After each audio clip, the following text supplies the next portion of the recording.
I almost turned this podcast down. What are you doing to me, Stephanie? 75% would rather die than speak on stage. I don't actually like public speaking, and I sort of say that as a confession. I end up in therapy as a result of it. Oh, what makes a good talk? Fundamentally fascinating. And if you want to keep your audience listening to what you've got to say, you've got to do the unexpected. Yeah. Speakers who break all of the rules do the best. So one of the reasons it worked was so provocative. The first thing I thought is, you can't say that. How are you going to get yourself out of this hole? So I was just sort of interested for the drama. Yeah. The stories are like a Trojan horse for our ideas. Who pays speakers to come in and give a talk? Having analysed a lot of speaking fee data, go really uncomfortable with your fee. I see so much on LinkedIn. Keep getting asked to speak for exposure. How dare they? Yeah. How dare they? Maybe you don't feel like you're making as much progress because you keep raising the bar. If you take Olympians, they train 4 years for a few seconds. I thought it tanked. I couldn't think of anything worse. Got the feedback. Brutal. It never goes quite as badly as you thought it did. Ever. The way we perceive the talks that we've done is really important psychologically. My therapist asked me a question that fundamentally changed the way I approach public speaking, which was, how important is it that your audience likes you? If you take one thing away from this podcast, it's the Christmas list. Does the idea of going on stage fill you with dread? Or are you looking to improve your public speaking skills?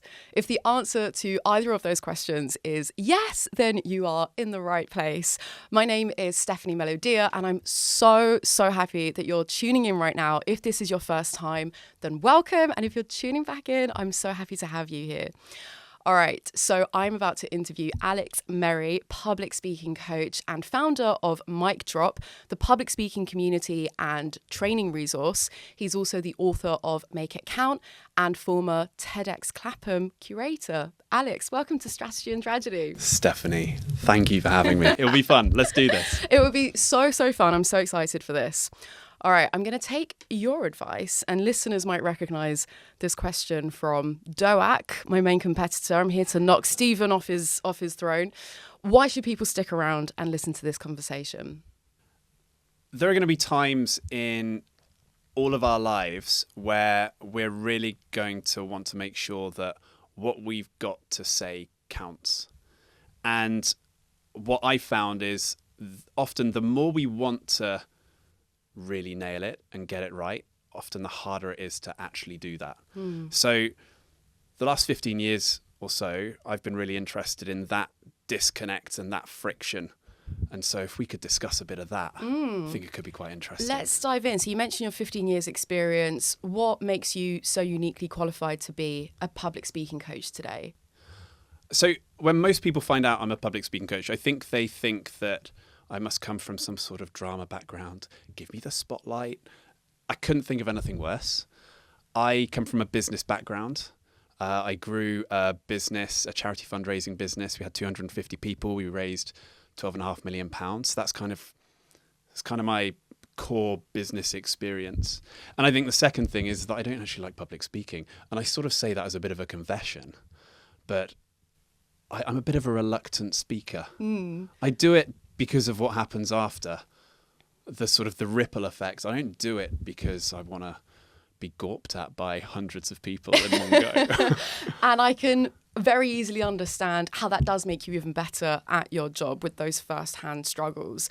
You're not alone. I know we've discussed this before, but research has shown that 75% of the American population, at least, would rather die than speak on stage. So listeners, if you're one of them and if you resonate with that statistic, you are not alone. You're obviously also part of that cohort. Why do you think it's so scary for so many of us? How can we get over it? And back to you, like, how did you get over that public speaking fear? I think a lot of people fall into public speaking in some way, shape or form not because they want to. I don't think it's a natural thing to want to do. I don't think evolution has said, it's a safe place to be up there in front of all those people.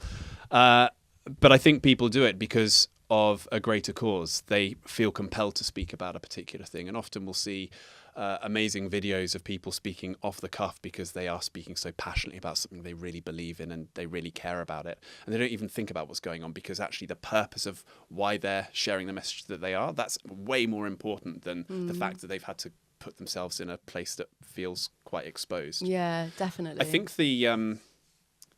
I don't think I really understood this stuff, even though I've never enjoyed public speaking. I don't think I really started to understand this stuff until I became a public speaking coach, because the expectations on how good I was when I was speaking on stage changed when I gave myself that title. The day I gave myself that title, everything changed. As in you repositioning from being a coach versus a public speaker, it didn't set the bar so high. No, it was more so I used to be a COO. And so if I had to go give a talk to the company, they kind of had to listen. I was COO. I had this nice cushy title. But now I'm a public speaking coach. Oh, so you must be quite good at public speaking. That's what people think. Right, the opposite, okay. So that was a real problem for me. Interesting. And I felt even more exposed than I previously had done. And, I ended up in therapy as a result of it. Oh! So I went to a therapist because I was struggling to cope with the nerves and the sensations around having to give talks. Wow. As a public speaking coach. Because it was just such a crippling fear. The expectation I felt really intensified due to the top job title that I had. It's like you've got a very funny friend and then they say they're going to become a comedian. This is exactly what happened with me. Yeah, I have a really funny friend and everyone all the time was like, you need to be on stage, you need to be a comedian. And he absolutely tanked. It's exactly, suddenly there is an expectation where you need to be funny. Yeah. Whereas if you are under the radar of high expectations, you can kind of get away with it. Like if it doesn't go that well, it doesn't really matter. But the second you've got a title that suggests, you've got to be quite good at this. You can't really get away with being bad. And you can't really get away with doing badly on stage. These were some of the conversations that I'd start to have. Yeah. And I remember, I'll go back to my therapist in a minute. Definitely. But maybe 2 or 3 months after I decided to go down this route, my best friend got married. And I was best man. And I was so nervous about giving that because there's an expectation that you've got to be funny. So I spent ages preparing this speech. I think it's going to go down well. Try and make sure it's going to go down well with all the generations and all the stuff that you try and think about. And he gave his speech just before me, so he was introducing me up onto the stage. And he goes, "And now I'm going to hand over to Alex, my best man. He's a public speaking coach, so this better be really good." And then he drops me the mic. Oh, no. And my heart was going out of control. Out of your chest. And at best, I got through that. Wow. I didn't get any laughs. Right. I just got through it. And our own perception of our performance can vary wildly to the audience's expectation. We've talked before a little bit about how the audience doesn't know what you're going to say. Unless you are famous and there is that expectation, they don't know if you tripped over a line or a part in the story. So how much of that is your own judgment and self-criticism versus how it actually went? Really good question. How you look back on the engagements that you've done has a really big impact on your ability to do them more consistently moving forward. We're always going to have good times, bad times. It's never going to be perfect. You don't just get incrementally better. We all have a shocker from time to time. So the way we perceive the talks that we've done is really important psychologically to allow us to have a little bit of flexibility and be okay with it not being perfect and so forth. I thought it tanked, to be completely honest. One of the worst speeches I feel like I've ever given, yet there was so much heartfelt content in there. But I landed a client from it who wanted me to help them with their wedding speech. There you go. 2 or 3 years later, this guy drops me a line saying, and I don't even do wedding speeches. Yeah. It's not even what I do at all. Obviously said something. So I thought that was interesting. Yeah. And I've had a more business related experience to that too. I was doing some work with Starbucks years ago with their senior leadership team. And I do the first session, didn't think it went that well, got the feedback. Brutal. I don't think we should carry on with this series. I know this isn't for me. I think this format doesn't quite work for and it was all the senior leadership team in the UK. It was just an absolute disaster. Wow. 2 years later, they brought me in to do some more work. Wow. So it's really interesting. There is a disconnect between the perception that we have about how something goes and the reality. Yeah. It never goes quite as badly as you thought it did. Ever, Exactly. Ever. Yeah, exactly. And I think that's a really important point for our listeners as well, right? As much as you're being so open and vulnerable and sharing your stories, which hopefully puts, everyone else at ease, but there's that practical takeaway as well. Like, if you can force yourself, somehow get over, if there is a recording, to go back and watch it, don't be so overly self-critical, or maybe share it to friends if it's too painful for you to watch, maybe. And I think going back to your therapy, if you don't mind, you mentioned a few times, the key word I picked up on was expectation. And without being a licensed therapist, I like playing therapist sometimes here, but that expectation comes from you. And so I don't know whether that was kind of a light bulb, like within those therapy sessions, but I think going a bit deeper on that is finding that balance between the high standards, the ambition, because I know how great you are, and I know how conscientious and detail-oriented and smart and like everything that you've got to give. And so type A ambitious performers like us, I'll put myself in the same category if you don't mind. You're so in. So in. It's hard, right? Because we're sat here at the start of 2025. I don't know when this is going to go out exactly, but there's all this stuff around, New Year's resolution, self-improvement, everything else. And I saw something that really resonated, which was maybe you don't feel like you're making as much progress because you keep raising the bar.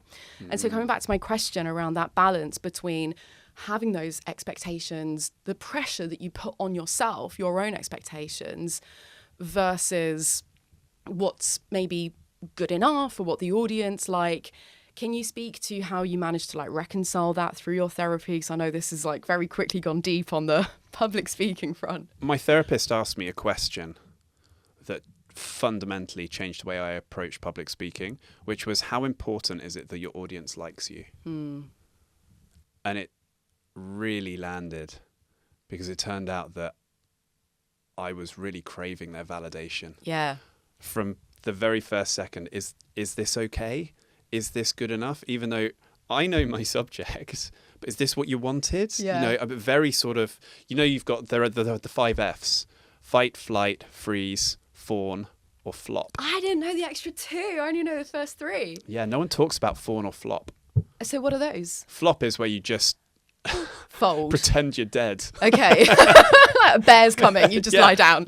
Right. Or pose, whatever it is, right? Yeah. But fawn is where you're people pleasing. Yeah, you're trying to people please. Uh-huh. And I think we all fall into that trap a little bit. Mm-hmm.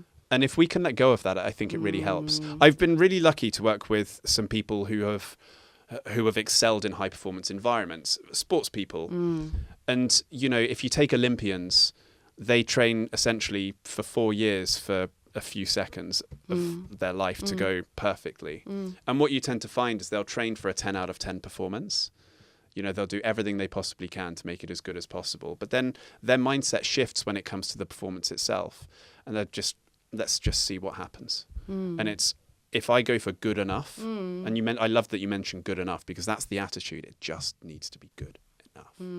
Yeah. When I was interviewing for my book, I thought, actually, one of the useful things to perhaps do is to speak to the most the most intimidating people I've ever had to work with. So the kind of people where they agreed to work with me, and then I was actually nervous to have to work with them in whatever capacity. I said, so what is it that, what are your biggest frustrations about people giving presentations at work and all of that? And one of the questions, which I think was the most telling, is, what do you expect a presentation to be? What's the average presentation? You're going to give it a score out of 10, 6 out of 10. As in, from an audience Yeah, perspective. so they don't have high expectations. So the CEO of a company, one of the heads of the military, these people who you just expect, they command and require excellence. Actually, what they expect, because of what they've received, they typically get the average presentation they're on the receiving end is 6 out of 10.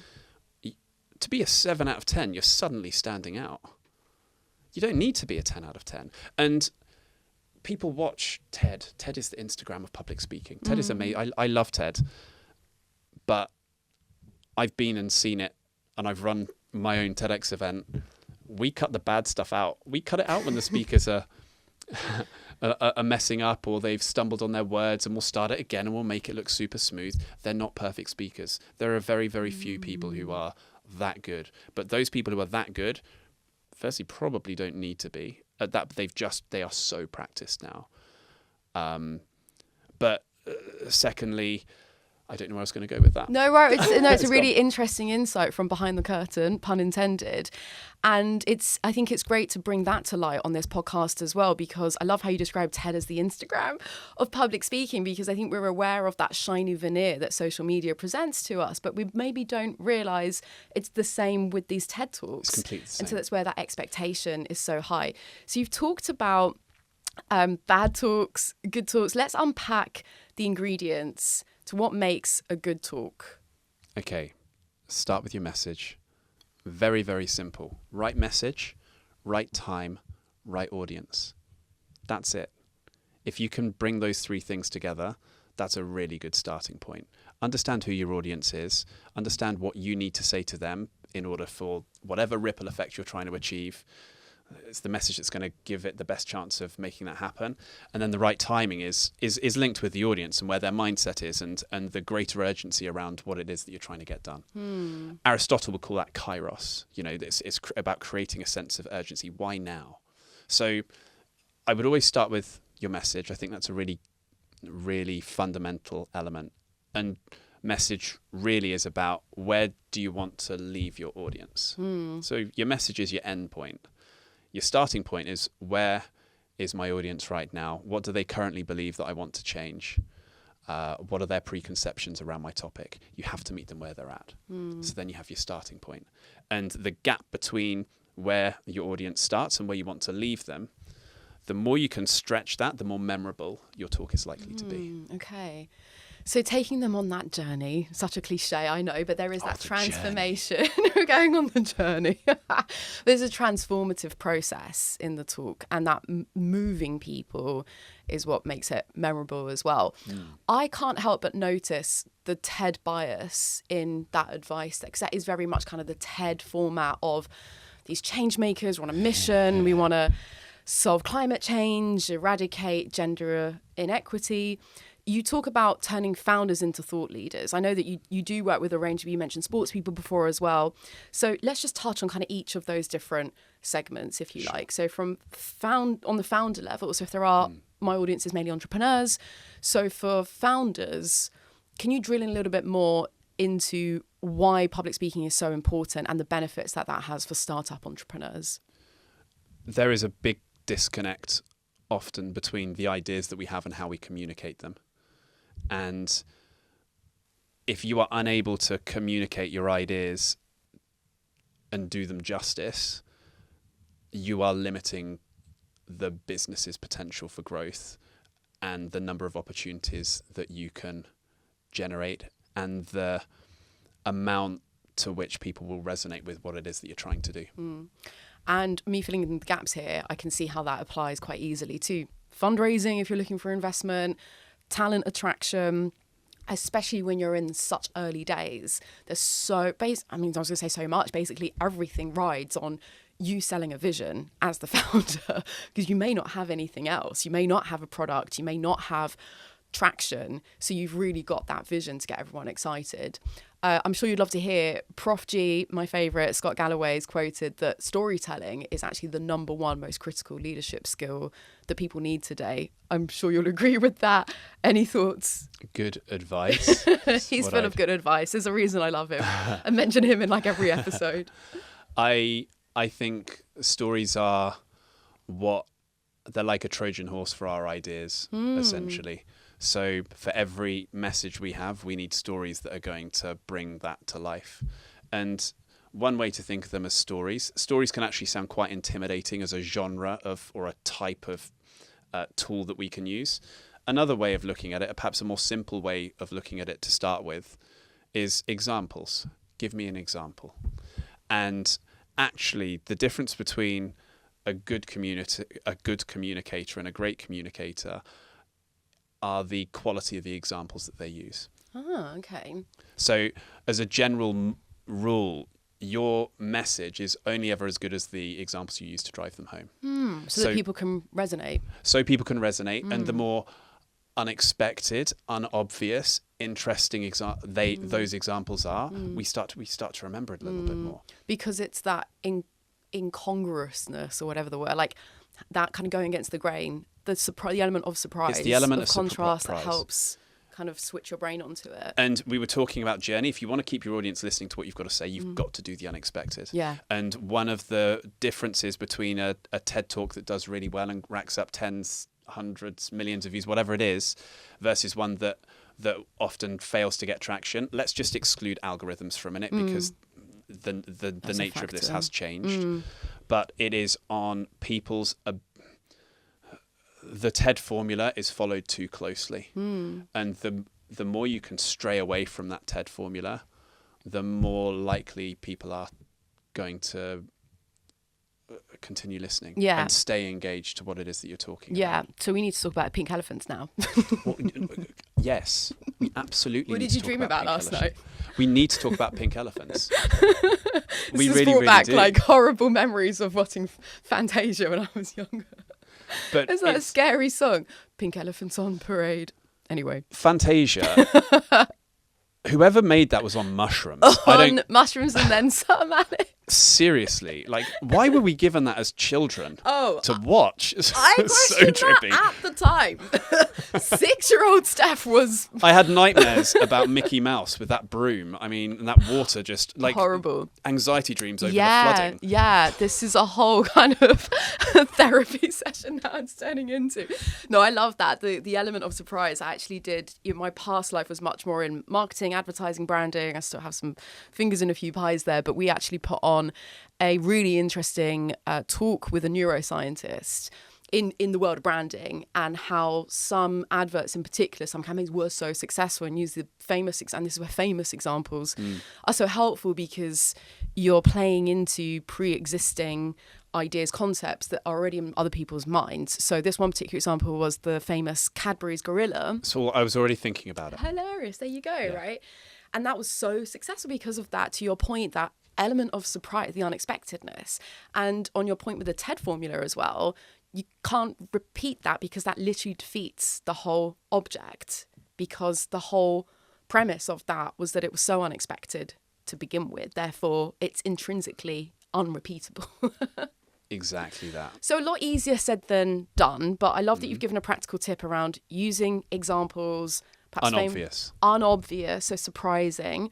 Any other tips, practical tips that you can give entrepreneurs?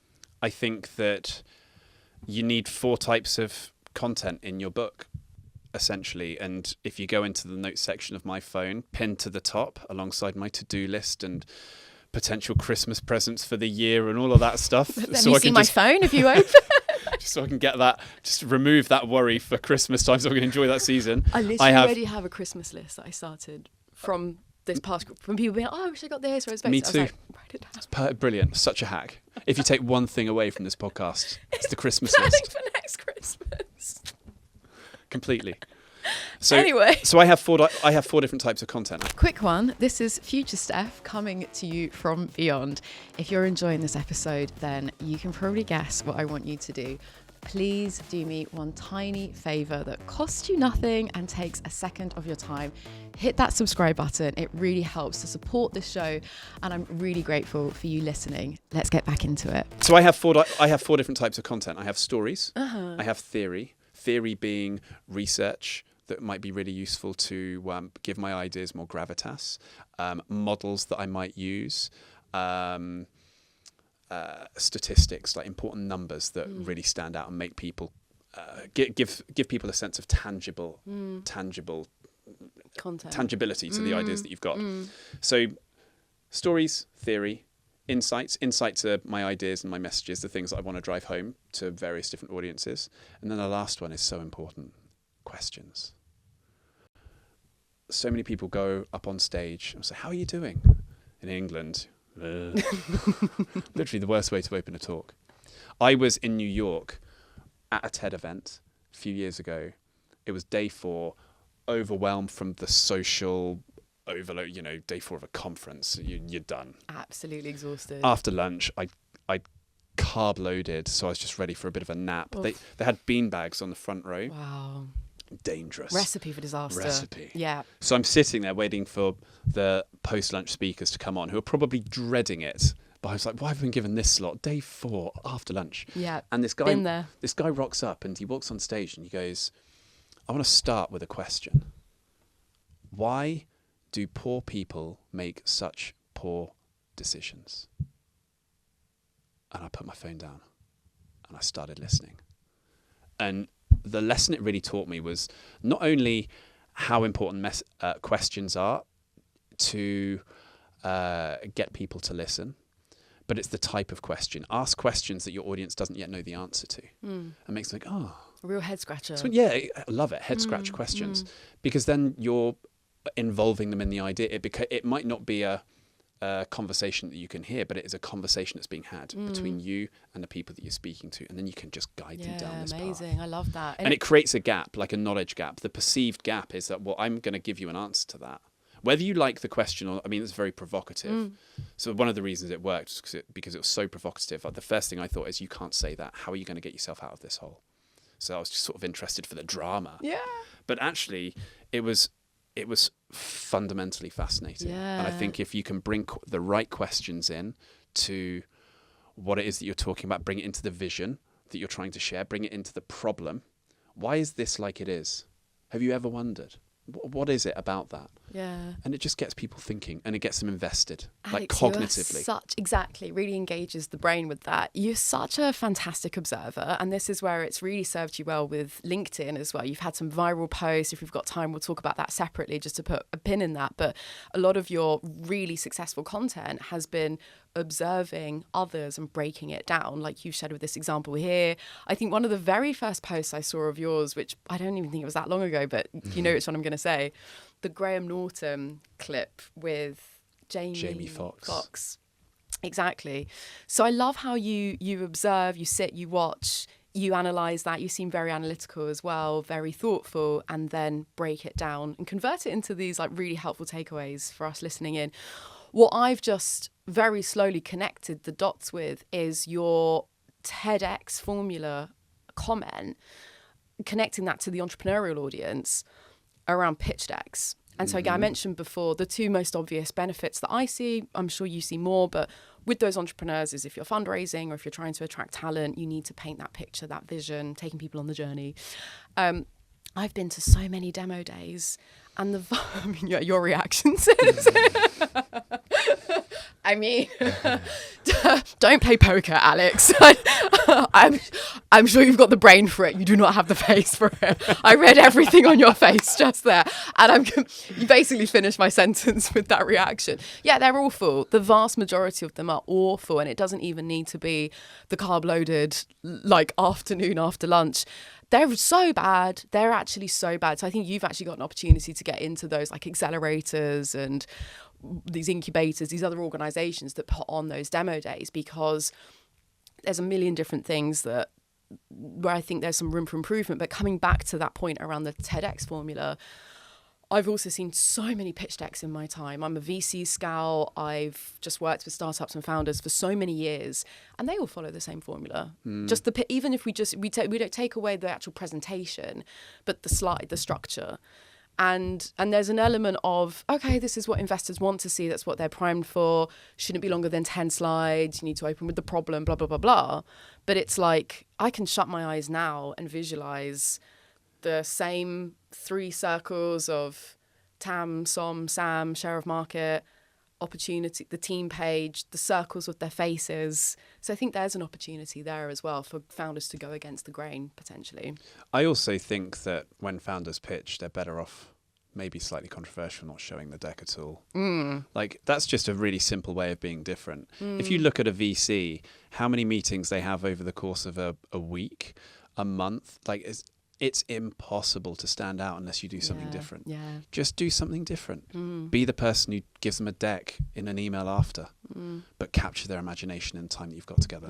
Yeah. That's all it needs to be. That's another great tip. I love that, Alex.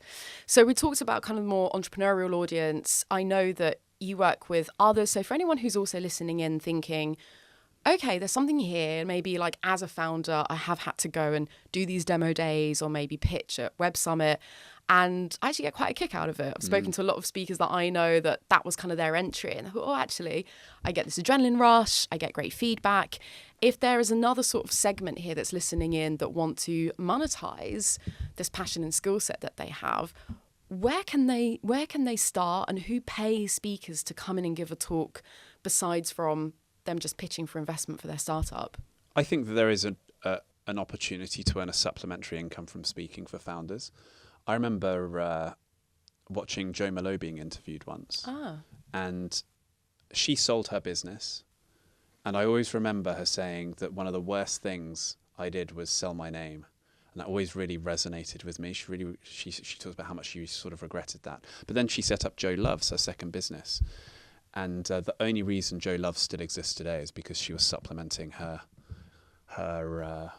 personal brand. And she was giving these talks, getting paid to give these talks, and she was using that to fund the business and pay the small team that she had. And I was like, wow, that's quite something. Yeah, really interesting. I also think, so many founders fall into the trap of not paying themselves enough money because you want to make your numbers as good as they possibly can be for all sorts of reasons, and putting your team first. And it's really important to hire people who are really going to create the leverage and the lever, and you've got to pay them lots of money.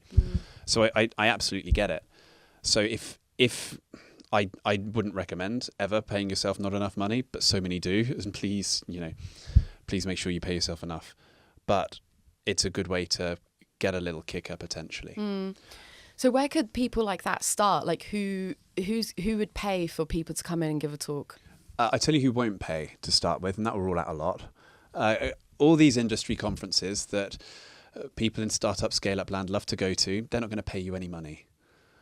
So I see so much on LinkedIn about, I get so frustrated, like, keep getting asked to speak for exposure. How dare they? Yeah. How dare they?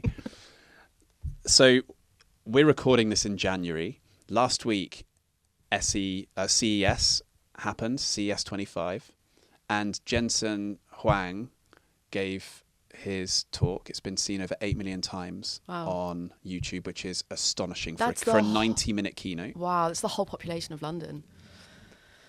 There's a really good public speaking tip in that, by the way, which is anytime you give a number that's really big for people to compute, you give something that you give convert it to something. Yeah, you convert it to something. Yeah. It's perfect. So I'm willing to bet that the CEO of NVIDIA, one of the most famous, successful people on the planet, got paid £0 to give that keynote. So if you're looking to land keynote talks at sexy tech conferences with big productions that look glamorous, you're competing with someone who's willing to go for free. It's not going to happen for most of us humans. If you're famous enough to sell tickets, and that could be internet famous enough, then there's a chance you can maybe, but you've got to have a really engaged and sizable following to enable to do that, which means that the only real place that's left to land paid speaking opportunities is with companies, and companies will pay for expertise.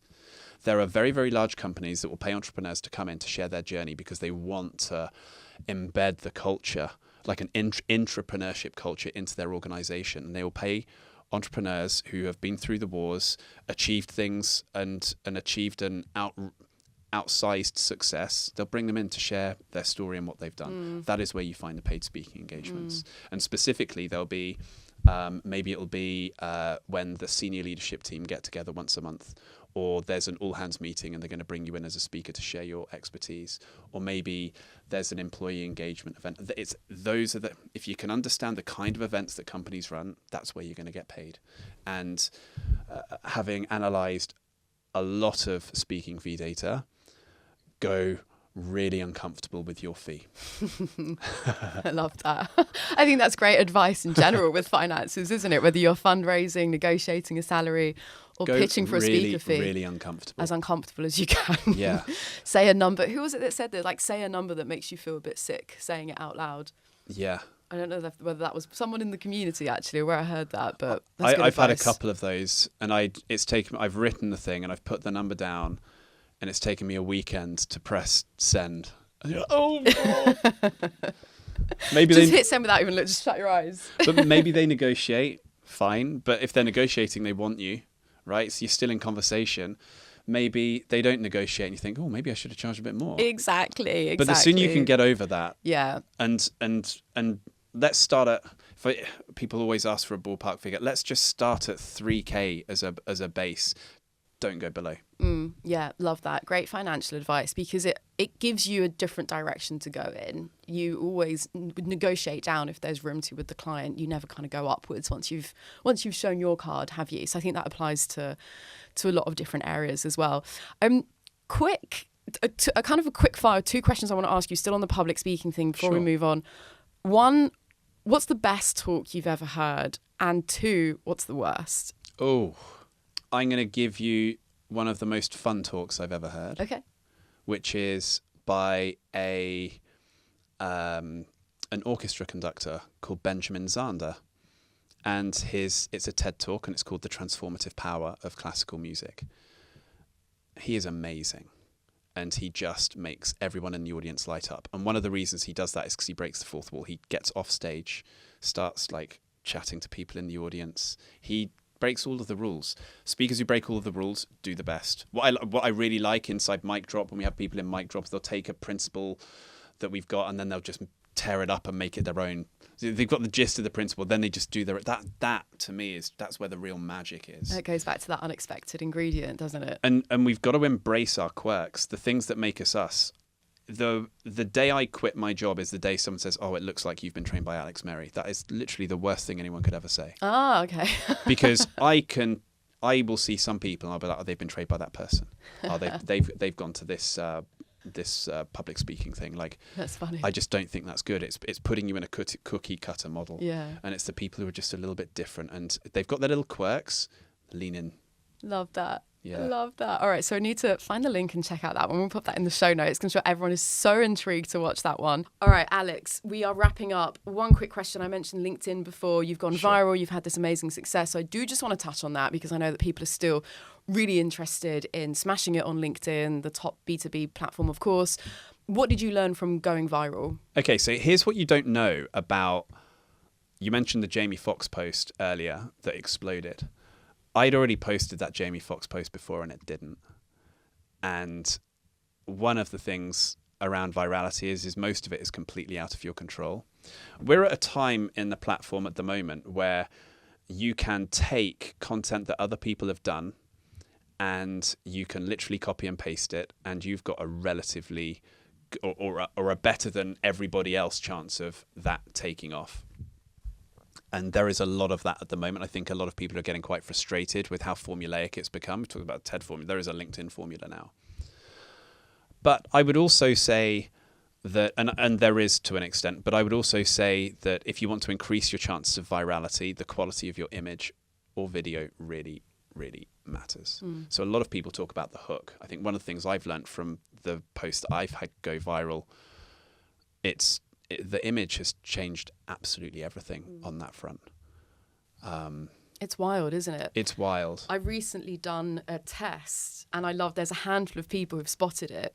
I posted something a month ago and I told them, if you kind of read the rest of it or you look into the comments and stuff, I said, I'm reposting this in exactly a month's time, exactly the same, and I'm adding an image. And not only am I adding an image, it's going to be a selfie. It's going to be me looking down the lens, full face of makeup, and within 6 hours, it's already done better than the other one. Yeah. It is, I think, it's really ironic as well because I'm coming into 2025 with a whole different strategy on LinkedIn. I've posted religiously, literally 6 times a week for 6 years. And I've been through the highs and the lows, and I just so happened to be right place, right time at the start of 2020 when everyone else discovered it. I was already there. And so March 2020, I was like top 1%, and then everyone else caught up, and then I was like overtaken. So I think there's definitely a big lesson in there as well around you saying before about validation and the people pleasing we touched on. That's rife in social media land as well, of course.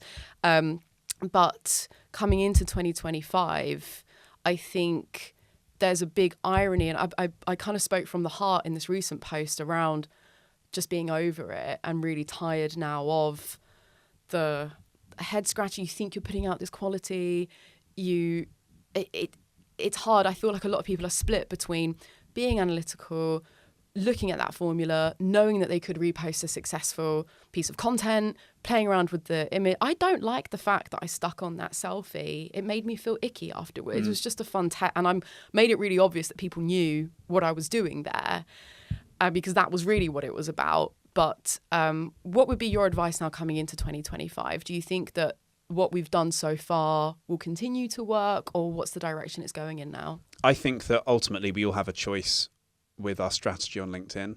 And the choice is, do we go for high growth content or do we go for high trust content? There are a few people who have found a way to build trust and grow quite quickly. But that group of people are relatively in the minority. High growth content is more formulaic. Yeah. It has slogan-y sentences that sound good that don't actually mean anything, but it does grow your following. Interestingly, I had a growth spurt towards the end of last year. It was like 6,000 new followers in a week or something like that. Wow. And I think that maybe 10% of those followers are good followers.